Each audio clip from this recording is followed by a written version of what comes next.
할렐루야. 네. 자, 모든 영광은 우리 하나님께만 올려드립니다.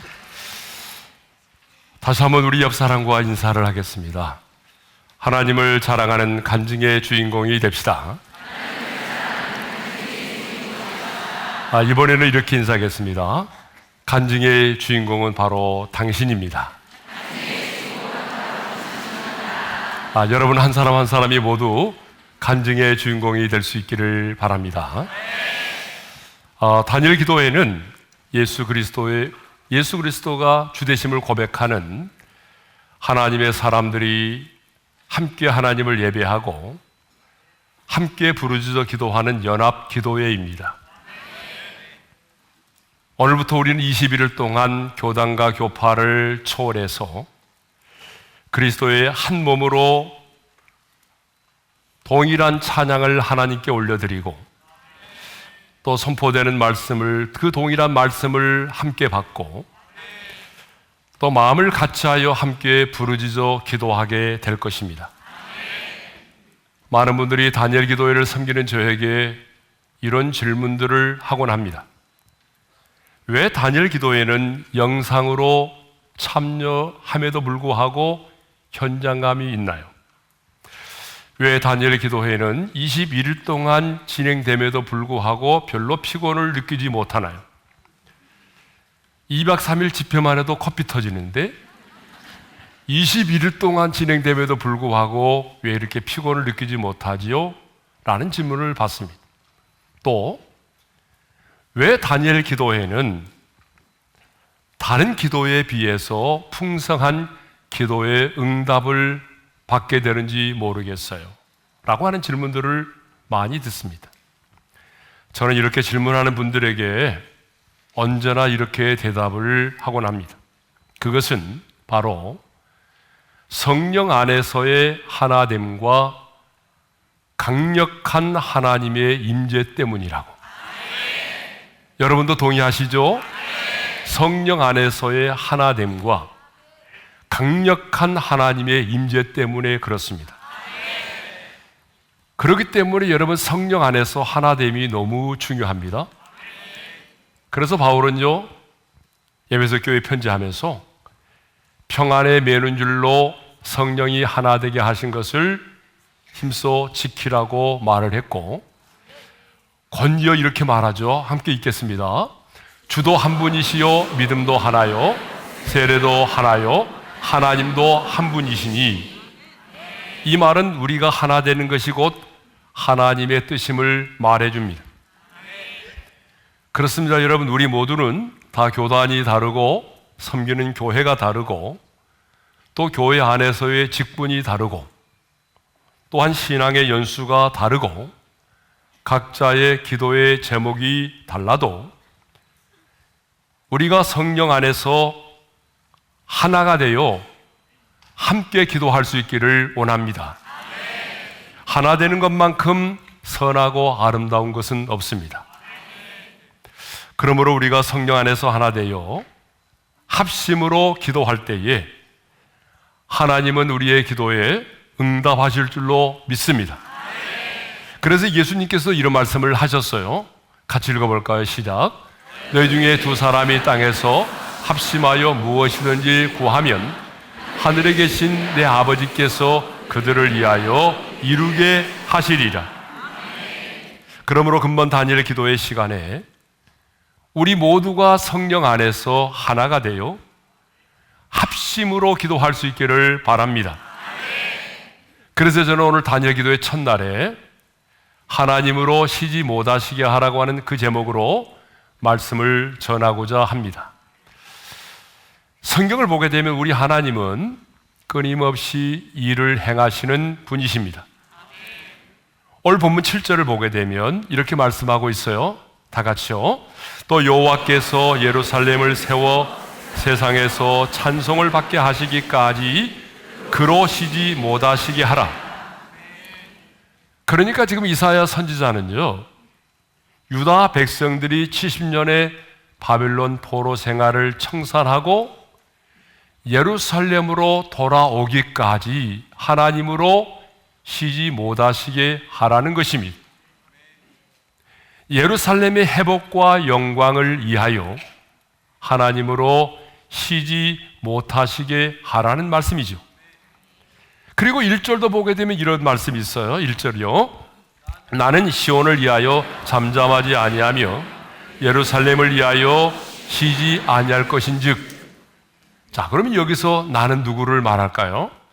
참 학자들의 견해가 다 다른데요. 어떤 분은요, 여기서 나를 이사야 선지자라고 보는 견해도 있어요.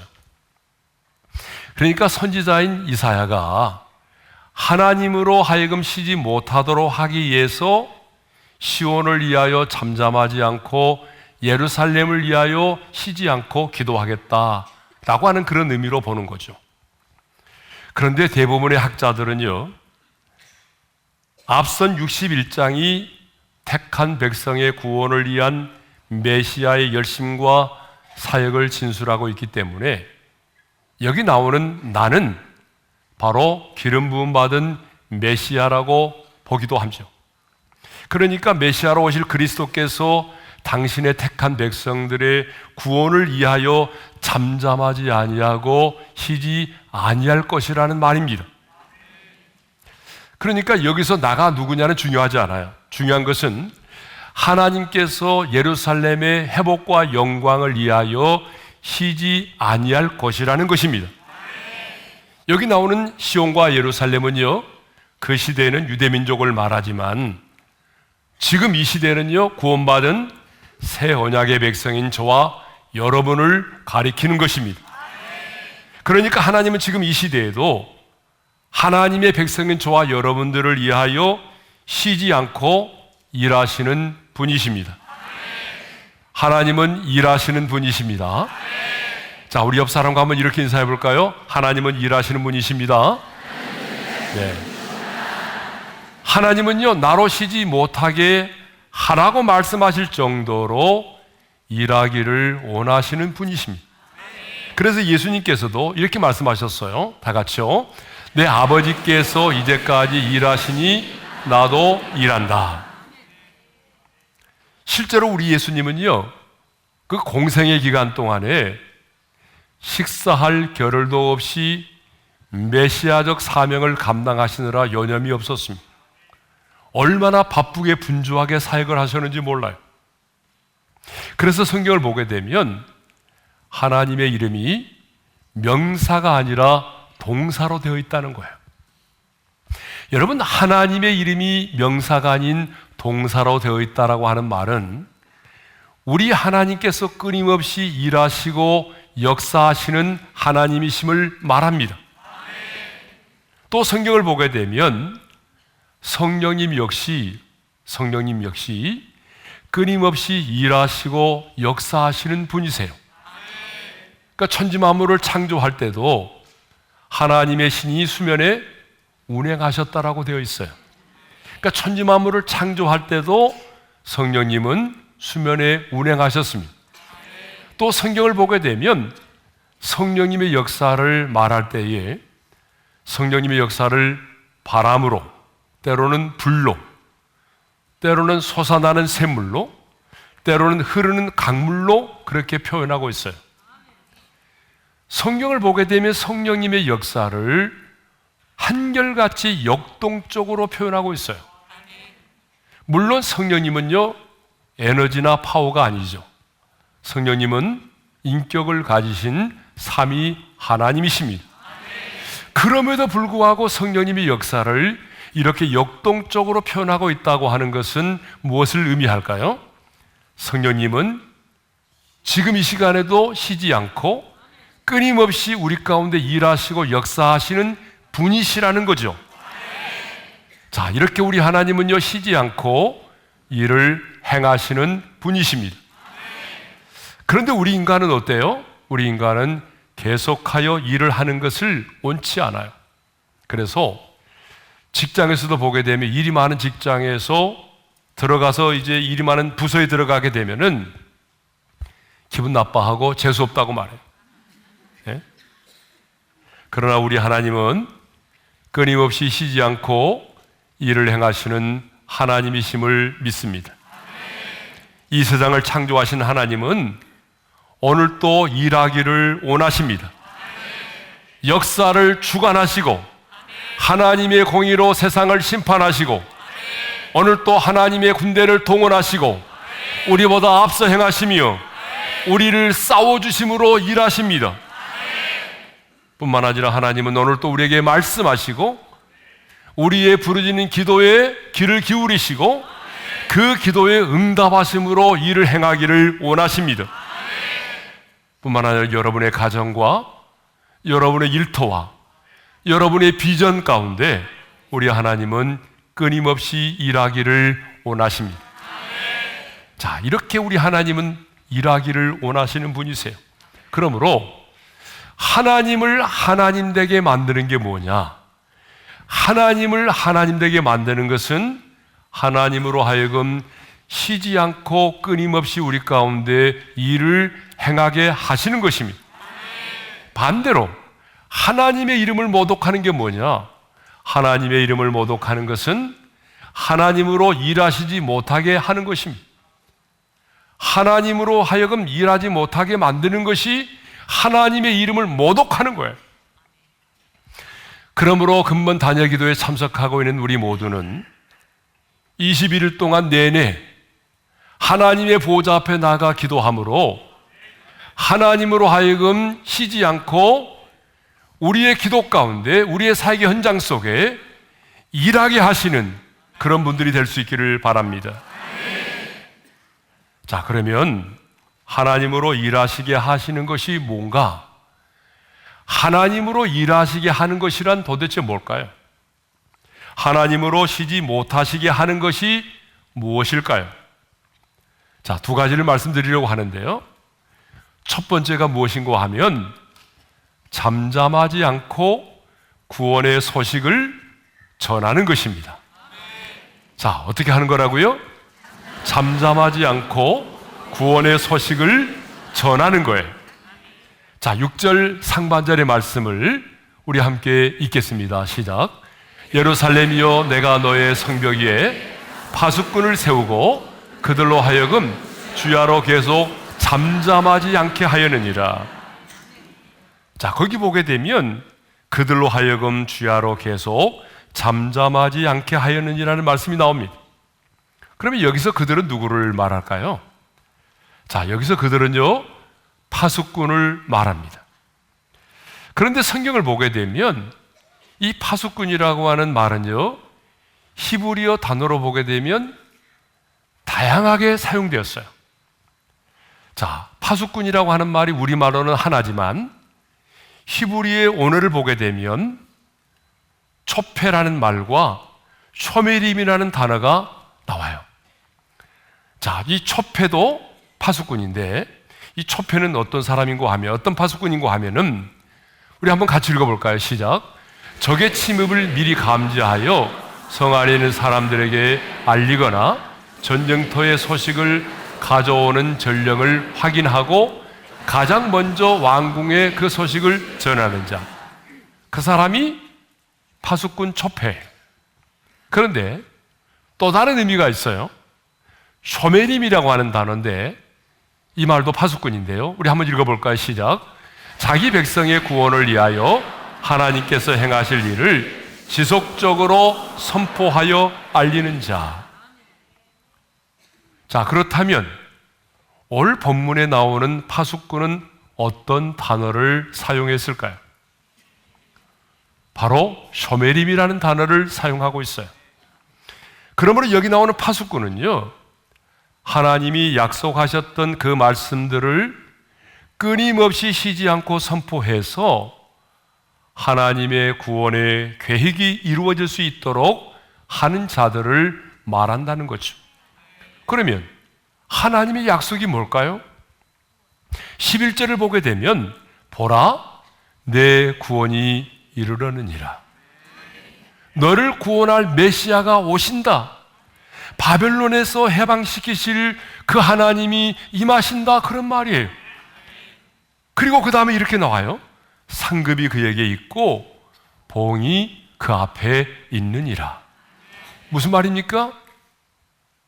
그 메시아가 오시면 그 사실 믿고 받아들이는 자는 상급을 얻게 되겠지만 그 사실을 믿고 받아들이지 않는 자에게는 보응의 심판이 임하게 된다는 거예요. 자, 그러니까 본문의 파수꾼은요, 하나님이 약속하신 그 구원의 메시지를 선포하는 자들을 말하는 거예요. 보초 개념이 아니라 하나님이 약속하신 구원의 메시지를 선포하는 자를 쇼메림, 파수꾼이라고 그래요. 그러니까 나라를 잃고 절망 가운데 살아가는 백성들에게 하나님의 구원의 약속, 희망의 메시지를 전하는 자들이 누구예요? 파수꾼, 쇼메림이라는 거예요. 그러니까 오늘날로 말하면 파수꾼은요, 잠잠하지 아니하고 구원의 계획을 전하는 자를 말하죠. 좀 더 직설적으로 말씀드리면 끊임없이 복음을 전하는, 그래서 선교적인 삶을 살아가는 자를 말하는 것입니다. 입술로만이 아니라 우리의 삶의 모든 현장에서 예수 그리스도를 드러내는 삶을 살아가는 자를 말하는 거예요. 자, 이렇게 하나님으로 일하시게 하는 것은 하나님의 구원의 계획인 복음을 증거하고 선포하는 삶을 살아가는 자를 말하는 것입니다. 그러니까 선교적인 삶을 살아가는 거예요. 우리가 끊임없이 복음을 전하고 선교적인 삶을 살아가게 되면 하나님의 일하심을 볼 수가 있다는 것이죠. 네? 여러분, 우리가 언제 하나님의 일하심을 리얼하게 볼 수가 있나요? 여러분, 우리가 언제 복음의 권세와 능력을 실감할 수 있나요? 예수님의 이름과 보혈의 능력을 가장 우리가 경험할 때가 언제예요? 바로 복음을 전할 때입니다. 저는 35년 목회를 했는데요, 35년 목회를 하면서 복음을 선포함으로 하나님이 행하시는 일을 참 많이 보았어요. 자, 병원에서 오늘을 넘기기 어렵겠습니다 라고 말하는 성도, 임종을 앞두고 있는 사람이 신방을 요청하면 저는 언제든지 그 병원의 신방을 갔어요. 근데 여러분, 병원의 문을 열고 딱 들어가면요, 그 죽음의 공포와 두려움 때문인지 그 누워있는 환자가요, 그 얼굴이 흑갈색으로 변해 있어요. 물론 어떤 분은요, 의식이 있어서 말을 주고받기도 하지만 대부분의 환자들은요, 이제 의사소통이 되지를 않아요. 이제 마지막 임종 예배잖아요. 근데 여러분 그거 아세요? 영혼이 육체를 떠나는 마지막 순간까지 다 듣고 있다는 것을. 이미 그 환자는요, 의사로부터 그런 얘기를 다 들었어요. 오늘을 넘기기 어렵겠네요, 준비하세요. 다 들었어요. 죽음의 공포와 두려움이 몰려오죠. 너무 두려워 떨고 있어요. 저는요, 그 병원에 들어가면 가장 먼저 그분이 잘하는 찬양을 불러요. 제일 많이 부르는 찬송은 예수 사랑하심은 거룩하신 마릴세라는 찬양을 많이 부르죠. 왜? 대부분 이 찬양은 다 아니까. 이 찬양을 부르고 난 다음에 간단하게 복음을 전하죠.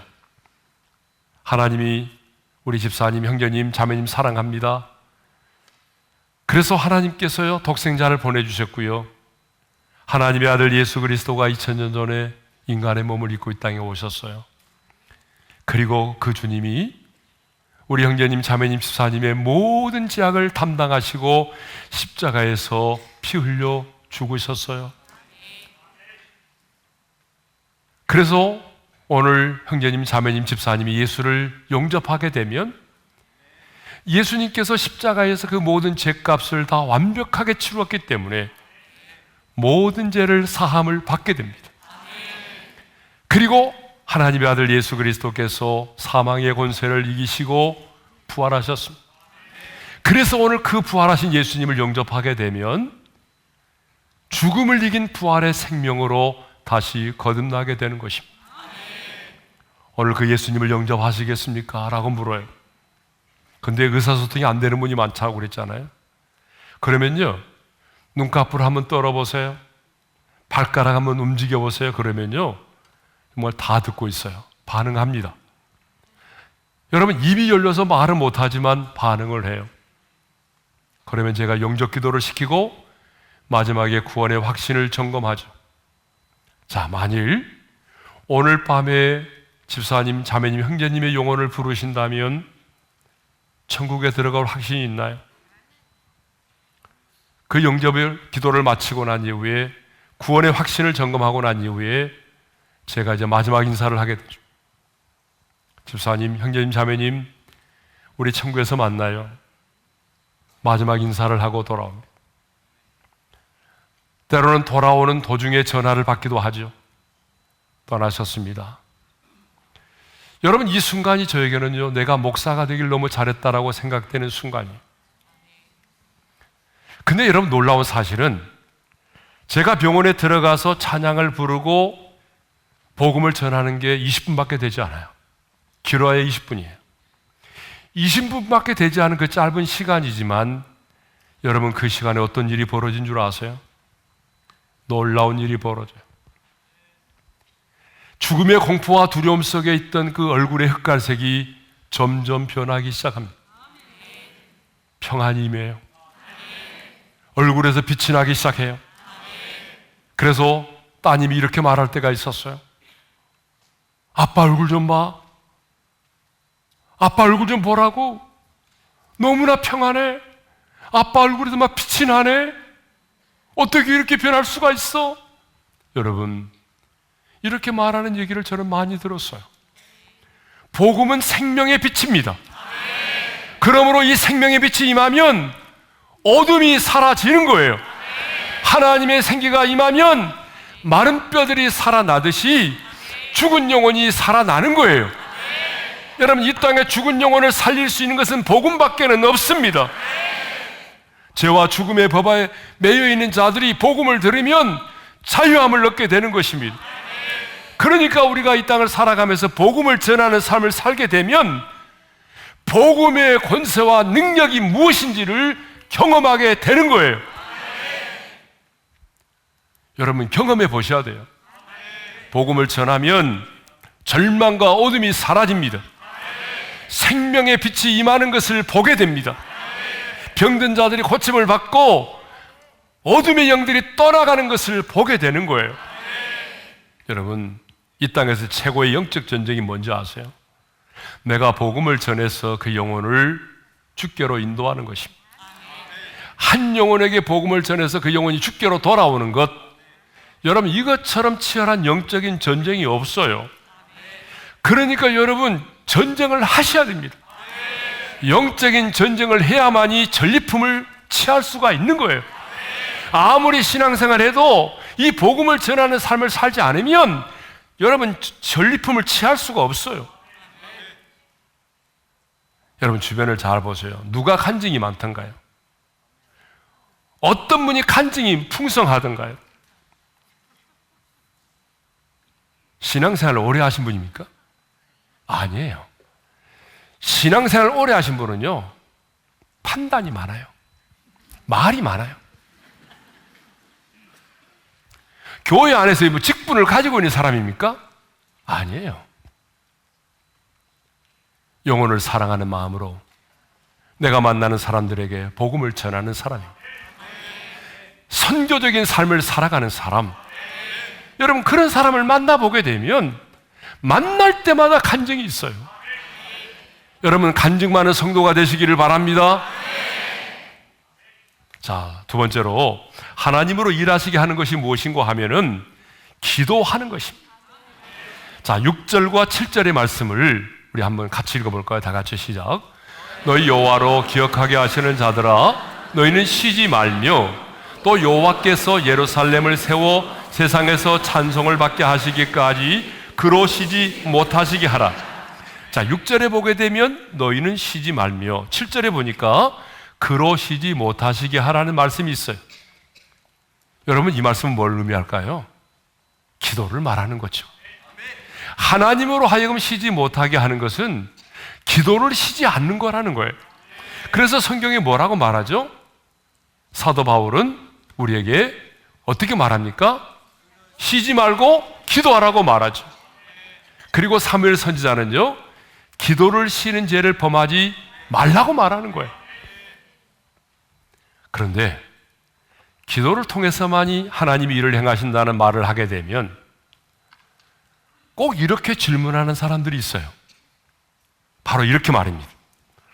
목사님, 꼭 기도를 해야만이 하나님이 일하십니까? 전능하신 하나님이라면 기도하지 않아도 우리의 필요를 아실 것이고, 또 자녀된 우리가 구하지 않아도 알아서 주시면 자녀인 우리가 얼마나 아버지를 더 사랑하고 더 존경하겠습니까? 이렇게 질문하는 사람들이 있어요, 없어요? 너무 찔림을 받는 것 같아요. 여러분 자신인 것 같아요. 그런 분들이 억수로 많아요. 얼핏 보면 맞는 말 같잖아요. 맞는 말 같잖아요. 물론 우리 하나님은요, 우리가 구하지 않아도 우리에게 필요한 것이 무엇인지를 너무 잘 알고 계시죠. 또 해결되어야 될 문제가 무엇인지 우리 하나님 너무나 잘 알고 계십니다. 그렇지만 몰라서가 아니라 하나님은요, 언제나 반드시 기도를 통해서만 일을 행하십니다. 기도를 통해서만 하나님이 역사하십니다. 왜냐하면 이것이 하나님이 정해놓으신 하나님의 일하심의 방식이기 때문에 그래요. 그래서 예수님께서도 귀신을 내쫓지 못하고 코가 석자나 빠져있는 제자들에게 이런 말씀을 하셨잖아요. 다 같이요. 기도 외에 다른 것으로는 이런 종류가 나갈 수가 없느니라. 그러니까 너희들이 기도하지 않았기 때문에 귀신을 내쫓지 못했다라고 말씀하신 거 아니에요? 또 예스겔 36장을 보게 되면 하나님께서 예스겔 선지자를 통하여 예루살렘의 회복에 관하여 말씀을 하셨어요. 자, 우리가 아주 자주 살펴봤던 말씀인데 예스겔 36장 36절과 37절의 말씀을 우리 함께 읽겠습니다. 시작. 나 여호와가 말하였으니 이루리라. 주 여호와께서 이같이 말씀하셨느니라. 그래도 이스라엘 족속이 이같이 자기들에게 이루어주기를 내게 구하여 할지라. 한번 따라서 하겠습니다. 나 여호와가 말하였으니 이루리라. 네, 우리 하나님은 신실하신 분이기 때문에 내가 말하면 그 약속을 지키겠다는 거죠. 그런데 그 다음 구절이 뭐예요? 그래도 이루어 주기를 내게 구하여야 할지라. 내가 아무리 약속을 했을지라도 하나님께서 그 약속을 이루어 주시도록 우리 입장에서는 어떻게 해야 돼요? 기도를 해야 한다는 것입니다. 자, 그러면 이제 왜 하나님은 반드시 꼭 기도를 통해서만 일을 행하시는가 하는 문제를 살펴보도록 하겠습니다. 왜 하나님은 반드시 기도를 통해서만 일을 행하시는가? 그 첫 번째 이유는요, 하나님과 우리와의 관계가 어떤 관계라고요? 인격적인 관계이기 때문에 그렇습니다. 여러분, 인격적인 관계에 있어서 친밀함은요, 너무 중요하죠. 그 친밀함은 대화를 통해서만이 깊어질 수가 있는 거예요. 여러분, 대화를 나누지 않고 깊어질 수 있는 관계는 없습니다. 어떤 관계든지 간에 대화를 나누지 않고 서로를 알아가고 깊어질 수 있는 관계는 없어요. 부부의 관계도 마찬가지예요.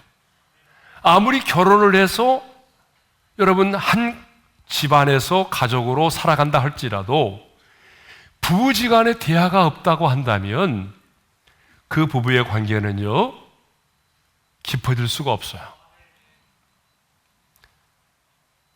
여러분, 우리가 잘 아는 오은영 박사라고 하는 교육학 박사님이 계시잖아요. 그분이 이런 말을 했더라고요. 부부지간에 대화를 나누지 않고 5년 동안 문자로만 소통하는 사람이 있대요. 나 일찍 들어갈게. 밥 준비해놔. 알았지? 오늘 누구 만날 거야. 여러분, 말을 하지 않고 문자로만 5년 동안 소통하는 부부가 있대요. 근데 그 사람의 상태를 이렇게 진단했더라고요. 정서적 이혼 상태. 같이 살고 있을지는 몰라도 정서적으로는 이미 이혼한 상태에 있다는 거예요. 근데 놀랍게도 통계를 보니까요, 이거 우리나라 통계인데, 부부지간에 하루에 5분도 대화를 나누지 않고 살아가는 부부가 약 4.3%나 된대요. 그 중에 해당되는 분 손 들어보세요. 자, 하나님과 우리와의 관계도 마찬가지예요. 하나님과 우리와의 관계도 마찬가지입니다, 여러분. 아무리 신앙생활을 오래 했어도, 아무리 교회 안에서 여러 가지 다양한 직분을 가지고 있어도 하나님과 대화를 나누지 않으면 하나님과 우리와의 관계는 깊어질 수가 없어요.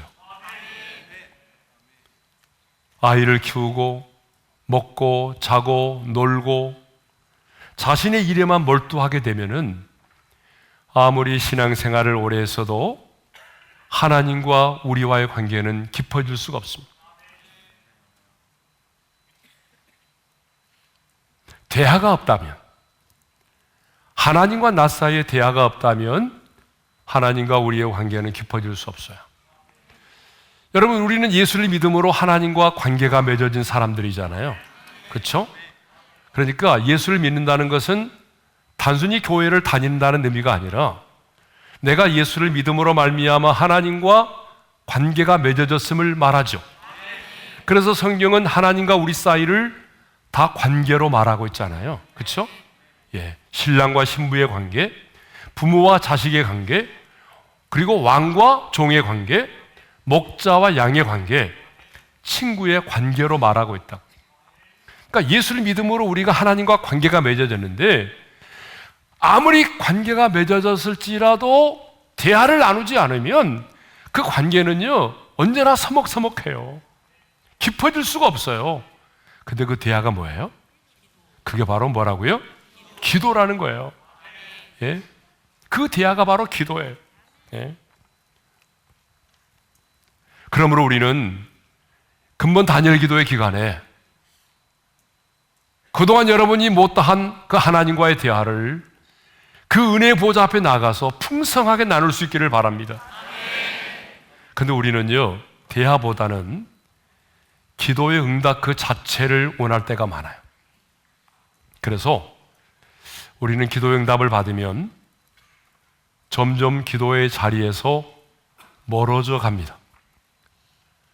자, 대표적으로 수험생을 둔 부모님들을 보세요. 이번에도 14일 날 수능 시험이 날짜잖아요. 자, 수능 시험을 앞두고 있는 그 자녀의 부모는요 얼마나 간절하게 기도하는지 몰라요. 정말 간절하게 기도합니다. 그리고 수능 당일에도 보게 되면요 우리 1층에 열어주잖아요. 그래서 그리스 오래여서 기도를 하는데 제가 몇 번 들어가 봤거든요. 1교시가 딱 시작되면 그 시간에 맞춰서 기도해요. 열심히 기도해요. 끝나면 잠깐 화장실 가고 차 한잔 마시고 또 2교시 내내 빡시게 기도하고 내 자녀가 시험 보는 시간 얼마나 간절히 기도하는지 몰라요. 예? 어느 교회는 보니까 그냥 기도하는 게 아니라 수험 번호를 뒤에 달고 기도하더라고요. 왜요? 뒤에서 보는 사람이 그 수험 번호를 보고 기도해달라는 거예요. 야, 여러분, 저렇게 매일 기도했다고 한다면 여러분 아마 우리가 사는 세상은 뒤집어졌을 것 같아요. 근데 문제는 뭐냐면 수능 시험이 딱 끝나면 그 다음 날부터 새벽 기도를 안 나오신다는 거예요. 언제 그러느냐는 듯이 기도의 무릎을 꿇지 않는 거예요. 그러다 보니까 기도의 응답을 받으면 기뻐하고 즐거워하지만 시간이 조금 지나고 나면 또다시 불평하고 원망하고 하나님과 멀어져 가는 것입니다. 그러나 기도의 응답 그 자체보다는 하나님과의 친밀함의 목적을 두고 기도하는 사람은요 오랜 시간 동안 시간 가는 줄 모르고 기도합니다. 또 내가 원하는 대로 기도의 응답이 이루어지지 않아도 실망하지 않습니다. 그리고 그 기도의 응답이 임했을 때도 단순히 기뻐하고 즐거워하는 것으로 끝나는 것이 아니라 이런 아름다운 신앙의 고백을 드리죠. 주님은 참 신실하신 하나님이시네요. 주님, 나를 잊지 않고 기억해 주시는 주님을 사랑합니다. 제가 이전보다도 주님 사랑하겠습니다. 이런 아름다운 고백을 남긴다는 거죠. 자, 두 번째로 왜 하나님은 기도를 통해서 일을 행하시는가? 두 번째 이유입니다. 그 두 번째 이유는요, 하나님이 그 일을 이루셨음을 분명히 하기 위해서입니다. 이루어진 그 일이 우연이 아니라, 운이 좋아서가 아니라, 때를 잘 만나서가 아니라 하나님이 하셨음을 분명히 하기 위해서입니다. 그래서 하나님은요, 많은 경우에 우리의 기도에 응답하실 때 언제 응답하시는가 하면은 우리의 인생의 밤 사경에 응답하실 때가 너무나 많아요. 자, 예수님께서 500리의 기적을 행하셨어요. 그러니까 사람들이 놀래가지고 그 자리에서 예수님을 왕으로, 임금으로 추대를 하려고 그랬어요. 그때 예수님은요, 그 시간을 즐기고 있는 제자들을 재촉하여 배를 타고 건너가게 하셨어요. 그리고 예수님 자신은요, 산으로 들어가서 홀로 기도를 하셨습니다. 그런데 배를 타고 가던 제자들이 풍랑을 만났어요. 그런데 주님은요, 그 제자들을 구원하기 위해서 나타나셨는데, 예수님이 나타나서 제자들을 구원하신 시간이 언제냐? 밤 사경입니다. 마태복음 14장 25절의 말씀을 읽겠어요? 다 같이요. 밤 사경에 예수께서 바다 위로 걸어서 제자들에게 오시니, 여러분, 밤 사경이 몇 시부터 몇 시인지 아세요? 새벽 3시부터 6시까지를 말하는 거예요. 그러니까 왜 예수님은 밤 사경에 무리를 걸어오사 제자들을 구원하여 내셨느냐, 그 말입니다. 아니, 제자들이 초저녁부터 지금 풍랑을 만나서 힘겹게 노젓는 것을 보셨잖아요. 그러면 그 제자들이 힘겹게 노젓는 것을 보셨으면 주님이 좀 더 빨리 찾아오셔서 풍랑을 잔잔케 하시고 제자들로 하여금 고생을 덜 하겠으면 얼마나 좋겠어요. 그런데 왜 주님은 밤 사경에 나타나셨을까요? 제자들에게 골통을 좀 먹이고 고난당하고 고통스러운 모습을 좀 보도록 하기 위해서일까요? 아니죠. 골탕을 먹이도록 하기 위해서입니까? 아니에요. 여러분, 우리 예수님께서 밤 사경에 제자들에게 나타나신 이유가 있습니다. 그 밤 사경이 제자들에게는 가장 절망의 시간입니다. 하나님께서는 일을 행하실 수 있는 최고의 시간이 되기 때문입니다. 제자들에게는 그 시간이 가장 큰 절망의 시간입니다. 이제 내 힘으로 할 수 없다. 우리는 어부지만 할 수 없어. 이제는 우리 죽는구나 라고 생각되어지는 절망의 시간이고, 하나님 편에서 보게 되면 일을 행하실 수 있는 가장 최고의 시간이기 때문입니다. 아니, 그보다 더한 이유가 있습니다.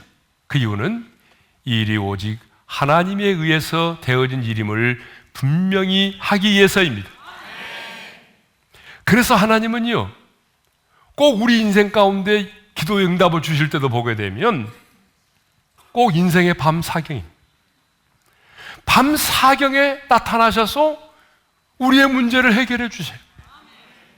그때 하나님이 기도의 응답을 주신다.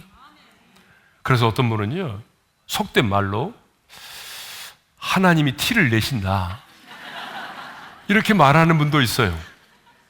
여러분, 저는 그렇게 말하는 분이 있으면요, 이렇게 말합니다. 맞아요. 하나님은 티를 내십니다. 하나님은요, 하나님 당신이 그 일을 행하셨음을 분명히 하기를 원하세요. 여러분, 엘리야의 갈멜산의 전투를 한번 생각해 보세요. 지금 갈멜산의 이 바알의 전투는요, 바알과 선지자와 싸우는 영적인 전투는요, 어떤 거예요? 그 재물 위에 불이 내리면 그 신이 참신이라는 거잖아요. 근데 엘리야가 어떻게 했어요? 하나님은 엘리야에게 그 재물만이 아니고 그 제단의 나무 위에까지 물을 흥건히 붓도록 하셨어요. 왜 그랬을까요? 우연이나 자연에 의해서가 아니라, 눈속임에 의해서 불을 내리는 것이 아니라 하나님께서 불을 내리심으로 하나님 자신이 참신이심을 드러내셨다는 것을 분명히 하기 위해서입니다. 성경을 보게 되면 하나님은요, 당신이 하시는 일을 분명히 하기를 원하십니다. 그래서 하나님은 많은 경우에 불가능한 상황이 이를 때까지 기다리십니다. 도저히 인간의 힘으로는 이루어질 수 없는 상황이 될 때까지 하나님은 기다리십니다. 주님, 제게는 아무 힘도 능력도 없습니다. 이제 주님께서 역사해 주지 않으시면 나는 일어설 수도 없고 감당할 수도 없습니다. 나를 도우실 수 있는 분은 주님밖에 없습니다. 이 고백이 나올 때까지 주님은 기다리고 계십니다. 그래서 이런 말이 있잖아요. 사람의 끝이 하나님의 시작이다. 우리 옆 사람과 한번 인사하겠습니다. 사람의 끝이 하나님의 시작입니다. 그렇습니다. 하나님은 도저히 인간의 힘으로 이루어질 수 없는 상황이 되었을 때에 일하기 시작한다는 것이죠. 그러니까 하나님으로 일하시게 하는 것이 바로 기도입니다. 그래서 이런 말이 있잖아요. 사람이 일하면 사람이 일할 뿐이지만 사람이 기도하면 누가 일하신다? 하나님이 일하시는 거예요. 그래서 스펄전 목사님은 유명한 이런 말을 남겼습니다. 10년을 염려하는 것보다 10분 기도하는 것이 낫다. 근데 성도들을 보게 되면요, 염려의 은사가 있는 분들이 계세요. 기도는 5분도 못 하는데 염려는 밤새도록 하는 거예요. 시간 가는 줄 모르고 하는 거예요. 여러분, 10년을 염려하는 것보다 10분 기도하는 것이 더 나은 줄로 믿습니다. 하나님의 사람으로 인류 역사에 이바지한 사람들을 보십시오. 모두가 기도의 사람들이었습니다. 한 시대에 하나님의 손에 붙들림받아 쓰임받았던 하나님의 사람들을 보십시오. 무릎으로 승부했던 사람들입니다. 그러므로 그리스도인은 머리로 사는 자들이 아니라 무릎으로 사는 자들입니다. 하나님이 우리에게 요구하는 것은 구하고 찾고 두드리라고 하는 것입니다. 우리를 향한 하나님의 간절한 부탁은 나는 일하고 싶다.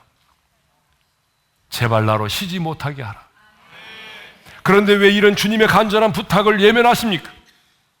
주님은 일하고 싶다고 하는데 왜 그 주님에게 일하실 수 있는 기회를 드리지 않습니까? 주님은 오늘 또 우상 숭배로 항목해된 이 땅 가운데 일하기를 원하십니다. 여러분이 파송하고 이하여 기도하는 그 선교사님의 사역과 그 가정 가운데 일하기를 원하십니다. 무너지고 깨어진 그 가정 가운데 일하기를 원하십니다. 방황하는 여러분의 자녀를 위하여 일하기를 원하시고, 어려운 사업 때문에 고민하고 잠을 이루지 못하는 여러분의 남편을 위하여 일하기를 원하십니다. 오늘 또 하나님이 내게 주신 그 약속의 말씀을 붙들고 간절히 부르짖어 기도하는 그 사랑 가운데 하나님은 일하기를 원하십니다. 하나님은 오늘 또 하나님으로 하여금 쉬지 못하게 하시는 사람을 찾고 계십니다. 자신의 약함을 알고 두 손을 들고 무릎으로 기도하는 그 사람을 하나님은 찾고 계십니다. 그러면 우리는 언제까지 하나님으로 쉬지 못하시게 해야 할까요? 7절의 말씀을 읽겠습니다. 다 같이요. 여호와께서 예루살렘을 세워 세상에서 찬송을 받게 하시기까지 그로 쉬지 못하시게 하라. 여호와께서 예루살렘을 세워서 찬송을 받게 하시기까지 그로 쉬지 못하게 하라는 거예요. 근데 여러분, 누가 봐도 바벨론의 포로로 끌려가서 70년 동안 포로 생활하던 자들이 70년 동안 포로 생활하던 그들이 예루살렘으로 돌아오게 된다고 하는 것은 있을 수가 없는 일입니다. 여러분, 무너지고 황폐화된 예루살렘이 회복된다는 것, 그리고 회복된 그 땅 가운데 돌아온 자들에 의해서 무너진 성전이 재건되어지고 그곳에서 예배가 드려진다는 것, 여러분 그것은요 불가능한 일이었습니다. 그런데 하나님은 여호와께서 예루살렘을 세워 세상에서 찬송을 받게 하시기까지 그러시지 못하시게 하라고 말합니다. 무슨 말입니까? 70년 동안 바벨론에 포로된 자들이 예루살렘으로 돌아와 그 땅 가운데 무너진 하나님의 성전을 재건하고 그곳에서 하나님의 백성들이 하나님께 제사를 드리고 예배를 드리게 되면, 그 모습을 보게 되면 주변에 있는 세상의 모든 사람들이 이 모든 일은 저들이 믿는 하나님이 하셨구나, 이 모든 일은 저들이 믿는 여호와 하나님이 하셨구나 라고 인정을 하게 될 것이고, 그렇게 되면 여호와의 일하심이 인정돼서 여호와께서 세상에서 찬송을 받으시게 된다는 것입니다. 그러니까 주변의 모든 사람들이 회복된 시온의 영광을 보고 온 세상이 하나님을 찬송하는 그날을 보기까지 하나님으로 쉬지 못하시게 하라는 것입니다. 우리 역시 마찬가지입니다.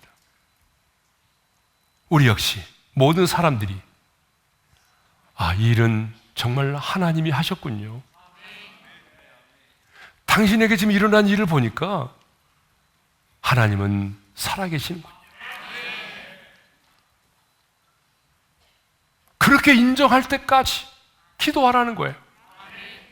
오늘 믿지 않은 여러분의 남편과 믿지 않은 여러분의 자녀들과 부모들이, 직장의 동료와 친구들이 내게 이루어진 그 일들을 보면서 네가 믿는 하나님이 그 일을 하셨구나, 하나님의 은혜로만 이루어졌다는 사실을 인정할 때까지 하나님으로 쉬지 못하게 하라는 것입니다. 우리는 하나님의 일하심이 드러나서 하나님이 이 세상에서 영광을 얻으시기까지 기도해야 합니다. 여러분 이것을 보게 되면요, 우리의 기도의 최종 목적은 내가 원하는 것을 얻어내는 데 있지 않아요. 우리의 기도의 최종 목적은 내가 원하는 것을 얻어내는 데 있는 것이 아니라 하나님이 영광을 받으심에 있다는 것입니다. 그래서 우리 예수님도 너희는 이렇게 기도하라고 기도를 가르쳐 주면서 이름이 거룩히 여김을 받으시오며라고 그렇게 기도하라고 말씀하셨어요. 여러분, 우리가 기도의 응답을 원하는 이유가 뭡니까? 단순히 내가 원하는 것을 성취하고 얻어내는 것이 목적이 아니라 그 일을 통해서 하나님의 거룩한 이름이 드러나는 것입니다. 하나님이 영광을 받으심에 있다는 것입니다. 그러므로 여러분, 아무리 기도의 응답이 대단해도 그 기도의 응답을 통해서 하나님의 영광이 드러나지 않는다고 한다면 그 기도는 아무 의미가 없는 것입니다. 우리의 기도의 응답을 통해서 하나님의 영광이 드러날 때까지, 하나님의 하나님 되심이 드러날 때까지 우리는 하나님으로 쉬지 못하도록 해야 하는 것입니다. 자, 그러면 이제 마지막으로 누가 하나님으로 쉬지 못하게 하는 그 기도를 드릴 수가 있는가? 누가 기도하면 하나님께서 일하실 수밖에 없는가? 하나님께서 친히 새 이름을 지어주신 자들입니다. 2절을 보게 되면 하나님께서 친히 당신의 입으로 포로 생활을 마치고 돌아올 이스라엘 백성들에게 새 이름을 지어주시겠다라고 약속을 하셨어요. 그리고 2절의 말씀 한번 먼저 읽겠습니다. 시작. 이방 나라들이 내 공의를 무당히 다 내 영광을 볼 것이요 너는 여호와의 입으로 정하실 새 이름으로 일컬음이 될 것이며. 포로 생활을 마치고 돌아올 이스라엘 백성들은요, 당시의 유다 민족만이 아니라 오늘 구원받은 저와 여러분들을 말합니다. 그러니까 하나님은 구원받은 저와 여러분에게 하나님 당신의 입으로 친히 새 이름을 지어주시겠다라고 말씀하신 것입니다. 그러면 예수 믿고 구원받은 저와 여러분들에게 하나님이 친히 지어주신 그 새 이름이 뭘까요? 오늘 하나님께서 구원받은 저와 여러분들에게 새 이름을 지어주셨어요. 친히. 하나님이 친히 우리에게 새 이름을 지어주셨는데, 하나님이 우리 가운데 친히 지어주신 새 이름이 뭐냐? 그것은 바로 헵시바와 뷸라라는 말입니다. 자, 우리 4절의 말씀을 읽겠습니다. 시작. 다시는 너를 버림받은 자라 부르지 아니하며 다시는 내 땅을 황무지라 부르지 아니하고 오직 너를 헵시바라 하며 내 땅을 뷸라라 하리니 이는 여호와께서 너를 기뻐하실 것이며 내 땅이 결혼한 것처럼 될 것임이니라. 이 헵시바는 뭐냐? 헵시바는요, 펩시가 아닙니다.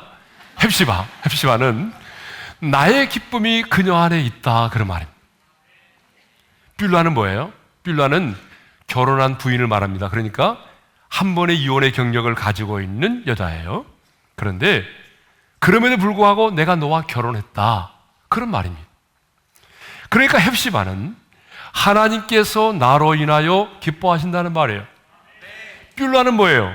하나님께서 나를 결혼한 신부처럼 사랑하신다는 말입니다. 그러니까 한마디로 헵시바여 뷸라여, 이 말은 나의 기쁨, 나의 사랑하는 자요 라는 말이에요. 그러니까 헵시바 뷸라라고 하는 이 하나님과, 이 헵시바 뷸라라고 하는 이 말은 하나님과 나와의 관계가 결혼한 부부의 관계임을 말해주는 것입니다. 그래서 5절 하반절에 이런 말씀이 있잖아요. 신랑이 신부를 기뻐함 같이 내 하나님이 너를 기뻐하시리라. 신랑이 신부를 기뻐함 같이 내 하나님이 너를 기뻐하신다. 여러분, 얼마나 감격스러운 말입니까? 나는 내 자신에게 실망할 때가 많은데, 나는 내 자신이 너무 믿고 내 자신이 이해가 안 되고, 그래서 내 자신 때문에 실족할 때가 많은데, 하나님은요, 내 자신을 바라보면서 기뻐하신대. 네? 천지만물을 창조하신 전능하신 하나님이 나를 인해서 기뻐하시고 즐거워하신대. 과거에 우리는 어떤 사람이었어요? 과거에 우리는요, 죄의 종이었어요. 본질상 하나님의 진노를 피할 수 없는 그런 본질상 진노의 자식이었어요. 본문 4절도 보게 되면 우리는 죄로 인하여 버림을 받은 자들이었어요. 그러나 이제는 예수를 믿고 제사함을 받아서 하나님의 자녀가 되었습니다. 이제 우리는 하나님의 기쁨이며 하나님의 사랑을 받는 신부가 되었습니다. 헵시바 뷸라라고 하는 새 이름을 가진 자가 되었습니다. 그러므로 오늘 하나님의 기쁨이며 하나님의 사랑을 받는 신부가 된 저와 여러분이 기도하면 하나님이 우리의 기도를 들으십니다. 하나님의 신부요 하나님의 기쁨인 우리가 기도하면 하나님은 잠잠치 않으시고 일을 행하십니다. 왜 오늘 우리가 기도하면 하나님이 우리의 기도를 들으시고 일을 행하실까요? 여러분이 잘나고 의로워서일까요? 아니에요. 하나님과 나와의 관계 때문입니다. 하나님과 우리는 이미 결혼하여 부부의 관계가 맺어졌어요. 헵시바 뷸라라고 하는 그런 관계를 가지고 있어요. 그러므로 여러분, 나와 하나님과의 관계를 알지 못하면 담대히 하나님의 은혜의 보좌 앞에 나가 당당하게 그분의 얼굴을 구할 수가 없어요. 그러니까 여러분, 기도하기 전에 뭐를 점검하셔야 돼요? 하나님과 나와의 관계를 먼저 점검하셔야 돼요. 그렇지, 하나님은 내게 뷸라, 헵시바라는 이름을 지어주셨지. 나는 하나님의 사랑이고 나는 하나님의 기쁨이야. 그러니까 내가 하나님 앞에 나가 기도하면 그 관계 때문에 하나님이 내 기도를 들어주신다는 걸 여러분들이 이 관계를 분명히 확신하고 나가서 부르짖어 기도해야 됩니다. 그러기에 이 기도의 비밀을 아는 사람은요, 기도를 합니다. 그러나 이 기도의 비밀을 알지 못하는 사람은 아무리 기도하라고 그래도 기도하지 않습니다. 그런데 초대교회 성도들은요, 이 기도의 비밀을 알고 있었어요. 그래서 베드로가 복음을 전하다가 감옥에 갇혔잖아요. 그럴 때 그들은 어떻게 했어요? 그들은 손 놓고 한숨만 쉬고 있지 않았어요. 뭐 우리 힘으로 할 수가 없잖아 하면서 그냥 가만히 주저앉아 있지 않았어요. 예루살렘 교회 성도들은요, 마가라고 하는 요한의 어머니의 집에 모여서 합심으로 기도했어요. 각자 기도한 것이 아니라 그들은 마가라 하는 요한의 어머니의 집에 모여서 합심으로 기도를 했어요. 자, 사도행전 12장 5절의 말씀을 읽겠습니다. 시작.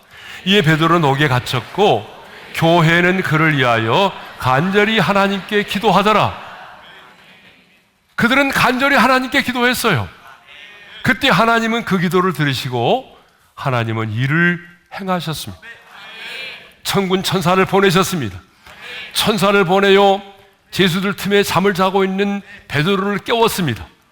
그리고 옥문을 열게 해주셨습니다. 그리고 손에 차고 있는 쇠사슬이 풀어지게 하셨습니다. 그리고 마침내 그 감옥에서 베드로를 구출하여 내셨습니다. 사랑하는 성도 여러분, 하나님으로 쉬지 못하게 하는 것이 뭐라고요? 기도입니다. 하나님은 오늘 또 우리 가운데 많은 일을 행하고 싶어 하십니다. 하나님은 그래서 오늘 또 우리의 간절한 기도를 듣고 싶어 하십니다. 그래서 오늘 또 그 기도를 기다리고 계십니다. 그러므로 기도는 하나님께서 역사하시도록 하나님께 기회를 드리는 것입니다. 내가 할 수 없는 불가능한 일을 전능하신 하나님께서 행하실 수 있도록 그 자리를 하나님께 내어 드리는 것입니다. 그러므로 우리 인생의 가장 큰 손해가 뭐냐? 하나님으로 하여금 쉬게 하는 것입니다. 다른 말로 말하면 기도하지 않는 것입니다.